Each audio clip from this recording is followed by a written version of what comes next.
everyone. It is a cold December morning. Angela wants us to talk about the lowest points in our lives. Her actual prompt is, discuss the worst thing that's happened to you. I trust her to jump right in.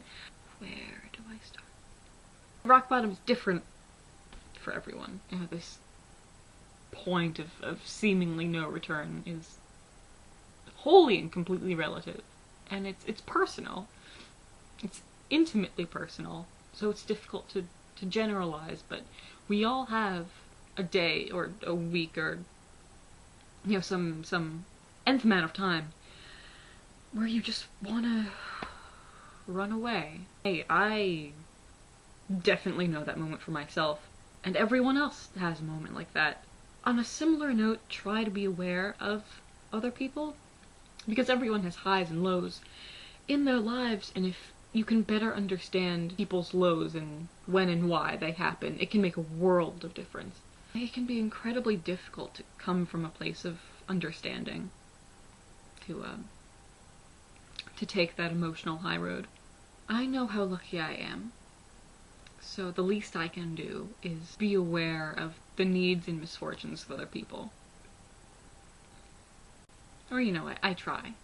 From what I can tell, a lot of my other friends are talking about what it means to be part of a community with failure, and how to be part of the relief effort, which is completely important, and you need to see that side of things. But I think today I just want to tell a story. So the lowest point in my life was, oh, I should say this right away. If you are triggered by discussions of child death, you should skip ahead a few minutes. It'll be fine. Okay? Okay. There was this boy. It was about 1.5 years ago. I was just about to finish undergrad, and I was doing this admin internship at the local hospital. Just getting paperwork together, mostly shadowing nurses. So he wasn't exactly in my care, but I still felt responsible for him. He was 10. He turned 10 just before I met him. His favorite color was dusky orange, like point at the sunset, dusky orange. He used that word specifically. He loved cartoons. Billy and Mandy especially, but he absolutely hated VeggieTales. He loved Jell-O. He always ate his Jell-O last, except if it was grape Jell-O. He wore glasses. Well, he was supposed to wear glasses, but he always forgot them. He had this knit hat with the Ninja Turtles on it. His name was Gabriel. There's this spark in kids. You can see it even when they haven't been out of their bed for 3 days.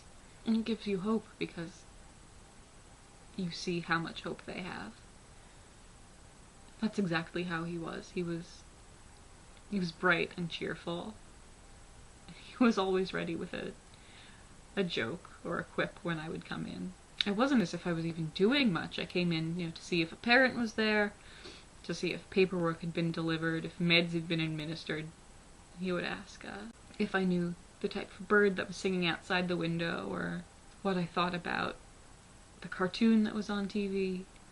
There was this joke that that he told every single day for like a month. He would grab his mom's keys, jingle them in front of my face, and scream, "Llaves!" which means keys. But then he would put the keys behind his back and say, "Ya no ves," which means you do not see. I don't know why, but he found it infinitely amusing. We lost him pretty quickly, but it shouldn't have come as a surprise. He had been in and out of the hospital for years, and you don't really come back from cancer like that.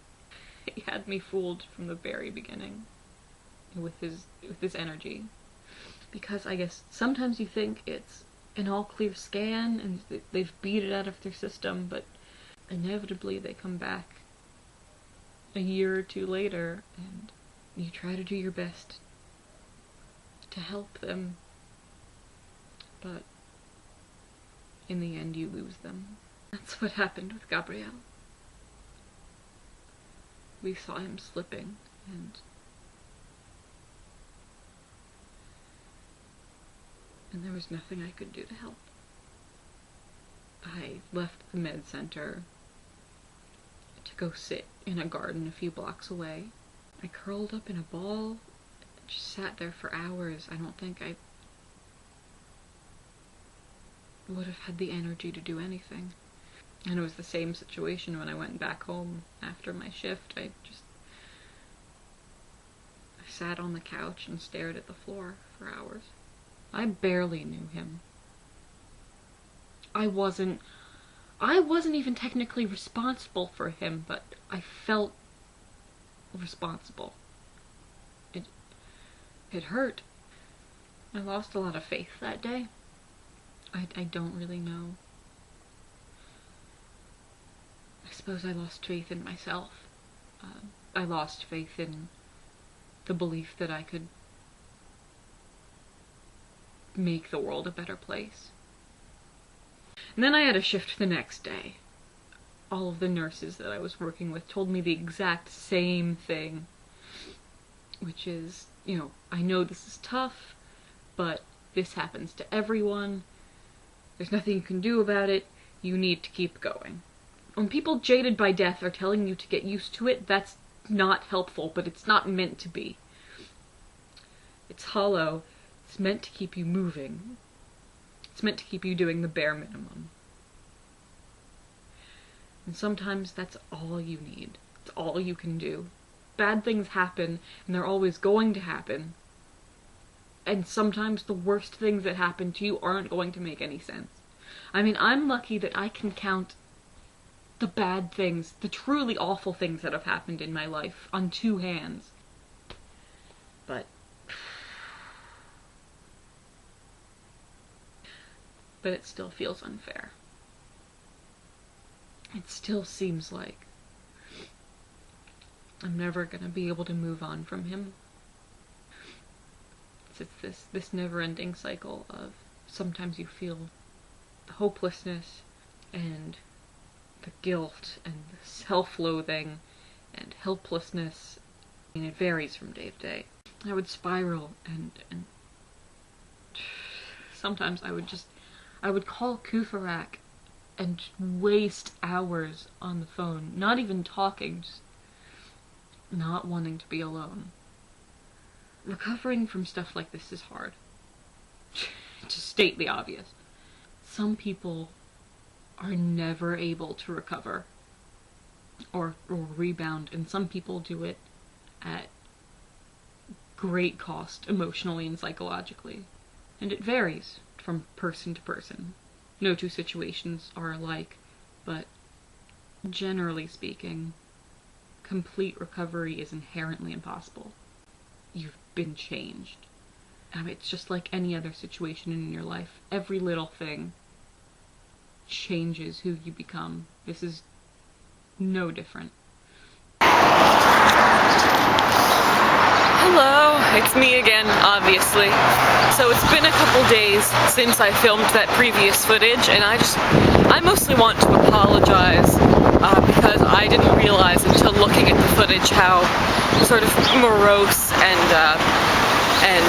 inward I was behaving. And that was primarily because I haven't told that story in a very long time. So as you can see, there's been a little bit of a change of venue. That is because I mainly just needed to get out of the house, and I realized after making that previous part of this video that there were some things that I needed to do here, some unfinished business. Also, vlogging in public is hard. What's important here, what I took months to figure out, is that you have to take care of yourself. And that's exactly what this is all about. That's all you can do, really, to feel better and move on. Don't forget about what's happened, but don't destroy yourself over it either. For me, that meant keeping near constant contact with friends, or I'd wake up early just to watch the sunrise and meditate. I'd go jogging to feel energized, listen to music as loudly as I dared without waking the neighbors. Self-care is vital. When you hit a low, it's all you can do to keep yourself going. Let someone tell you that it wasn't your fault until you believe them. Affirm yourself until you believe that too. There's nothing wrong with self-affirmation, because, and I mean this in the gentlest, least intimidating way possible, it's all up to you. The only person who can incite change in your life is you, and some of the toughest decisions you're going to have to make in your life will be done by yourself, and you'll have to look inward at the most terrified and terrifying parts of yourself and say, there is potential for solace here. There is potential for beauty here. There's this author, Harlan Ellison. His language is a little problematic, it's not for everyone, and a lot of his stories aren't for the faint of heart, but there's a lot about him and his writing that I really respect. He's good at giving tough love, and when I say tough, I mean really, hit you over the head until you get it tough love. Anyway, he made this remark in an interview once. You rule your own domain. You are the only one who is responsible for what you can do. You can do it. They keep telling you you can't do it, or there's some secret, or somebody's lucky and you're not. There ain't no such thing as luck. The universe doesn't know you're here, kid. It doesn't know it at all. You're going to have to do it on your own. In the end, it does boil down to you. No one can do it for you. But just because you have to do it on your own, doesn't mean you have to be alone. There will always be at least one person willing to listen to you. And just in case no one springs to mind, I'll include links to hotlines in the description. You don't ever have to be alone.